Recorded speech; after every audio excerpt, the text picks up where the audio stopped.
Oh my God. So I know it's not a big deal, but it's a big deal to me. I have 100 subscribers. I've actually had 100 subscribers for a while and I never really noticed until now because, you know, all February and March I was sick and miserable.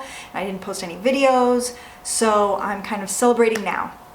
And to celebrate that I have 100 subscribers, I thought I would do a little giveaway. Nothing exciting because I'm not rich and 100 is not a big number, but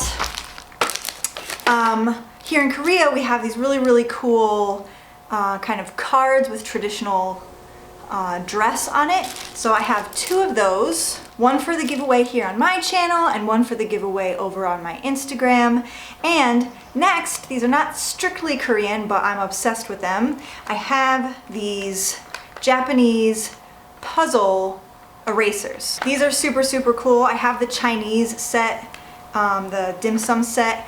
They're erasers, but they're super intricate and you can kind of take them apart and put them back together. And I absolutely love them. They're really fun to fiddle with. So if you want to enter the giveaway, here are the rules. You have to follow me here on YouTube or over on Instagram, linked below. And you have to comment on this video or the Instagram picture I post today where you want me to go for my next adventure. If you're subscribed to me here on YouTube, you need to make sure your subscriptions are public so that I can see that you're subscribed to me.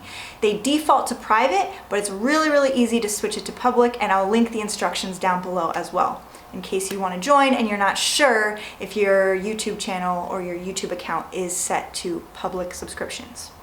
I'll give it a week, and at the end of my video for next week, I will announce the winner of the giveaway, and you'll have to just DM me or message me your address and I'll send this stuff to you.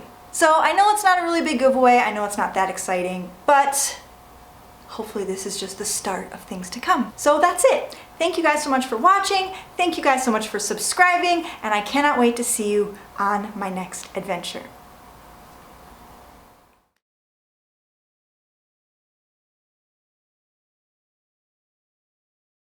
So recently at my school, we had something called Sports Day. It's a little similar, maybe in name only, to Field Day back in the States, but that is where the similarities end. They're really nothing alike. There are 8 classes of first graders and 8 classes of second graders. So class 1 of first grade and class 1 of second grade will band together and compete as one unit. The first thing you'll notice about Field Day is that everyone is dressed up in costumes. It's not super apparent for some of them, but all of these students have come up with a theme and a set of costumes that they all are wearing to kind of create this sense of team. So there were some hospital patients, some like Japanese costumes that I didn't really understand. Some people were dressed up as the Pocari Sweat drink. We had some prisoners and police. It was really interesting to see the themes that the students came up with. Now there's a lot of competing in Field Day, but there's also a lot of cheering. And if you are not actively participating in a competition, you are cheering on the rest of your classmates. And this isn't just some random yelling.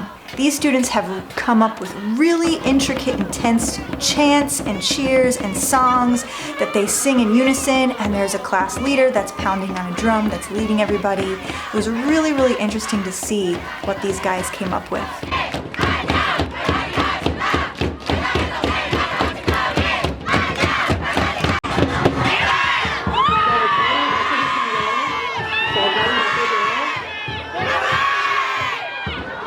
The first event is pretty straightforward. It's a relay race.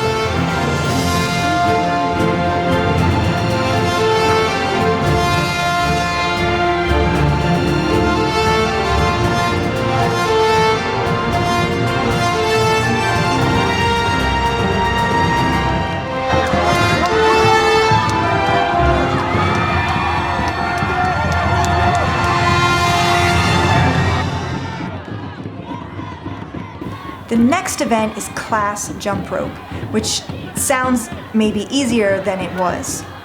The entire class gets in the center of the jump rope, and you have 2 people turning, and everyone has to jump at the same time and see how many rotations you can get without anyone making a mistake.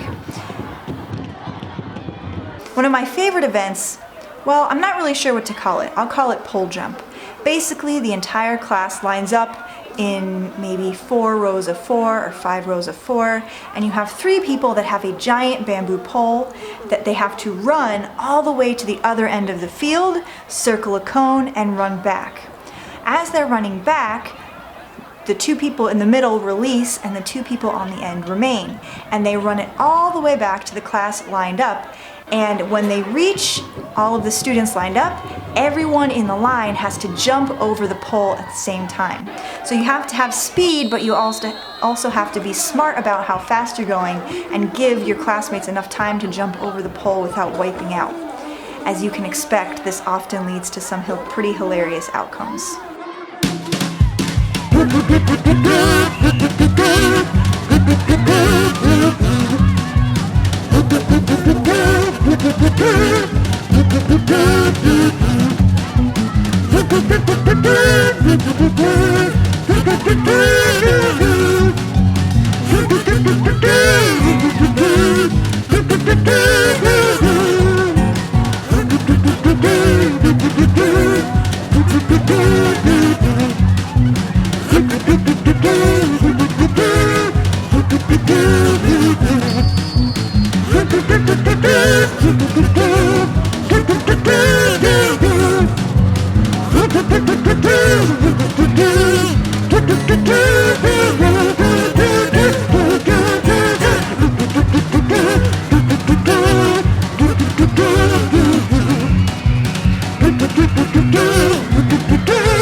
At the end of sports day, there's a dance competition. Now, everything is announced in Korean, so I don't always understand what's going on, but everyone groups together as a class and stands in a big circle and kind of sways back and forth, and then a class number is called out, and that class has to perform a dance that they've prepared. Some of the popular songs performed this year were BTS songs, Psy songs, and Blackpink songs.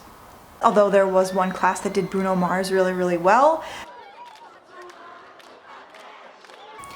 At the very, very end, the winners are announced, and as far as I can tell, you can get awards for cheering, awards for winning the most competitions, and each award comes with some certain prize like get out of homework or ice cream social or something like that. All in all, it was really, really exciting to be a part of this. The energy and the community at this sports day is like nothing we have in America, and this is one of the many things that when I go back to the US as a teacher, I will try to bring with me. Hope you guys enjoyed!